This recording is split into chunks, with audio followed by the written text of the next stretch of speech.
大家好，我是慧慧，今天用白菜和蘑菇给大家分享一个好吃又简单的做法，不炒也不炖。下面我们来看一下吧。把蘑菇一朵一朵的掰下来，蘑菇这个根呢比较硬，我们把它切掉。把白菜一层层的给它剥下来，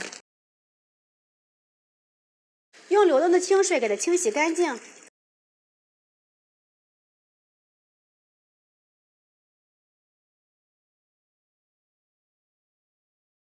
蘑菇也用流动的清水清洗干净。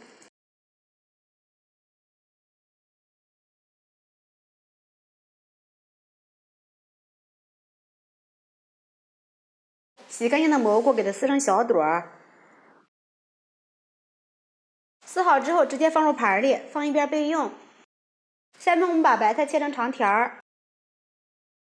放入篮子里面。准备一根胡萝卜，先切成薄片，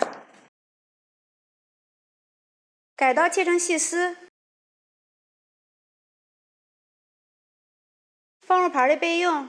准备半头大蒜，放入拉蒜器里面，拉成蒜末，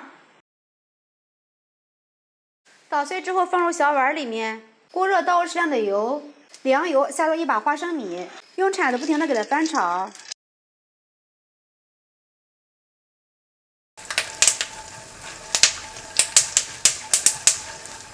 花生米炒至啪啪的响就熟了，盛出晾凉备用。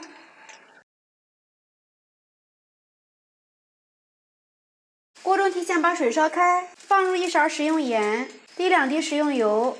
先把胡萝卜放入锅里焯水1分钟，焯水1分钟，放入白菜，继续给它焯水1分钟。1分钟之后给它控水捞出，放入凉水里过一下凉，这样吃起来更加的清脆。再把蘑菇倒入锅里焯一下水，焯水3分钟，控水捞出，也过下凉水。把白菜和萝卜给攥干水分，这样吃起来口感才好吃。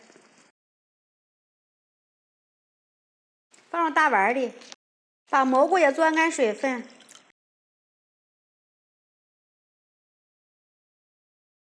也放入大碗里，倒入适量的辣椒面，放入1勺白芝麻，浇上烧好的热油，激发出蒜香味儿。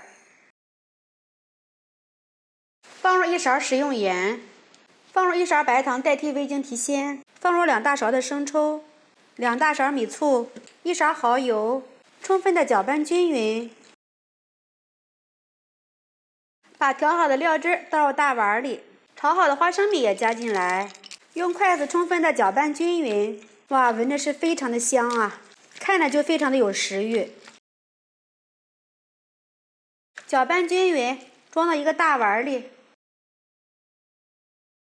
用筷子给它按压一下，上面扣上一个盘子，给它倒扣过来，把碗给它取下来，撒一点葱花点缀，一道非常简单又好吃的凉拌菜就做好了。这样子做好吃又好看，招待客人也是非常的有面子。这个花生吃起来口感非常的酥脆，蘑菇和白菜也是非常的入味儿，吃起来香辣好吃，酸爽开胃，比大鱼大肉还要受欢迎。喜欢的朋友们就赶紧试一下吧。喜欢慧慧的视频，记得点击关注转发，拜拜。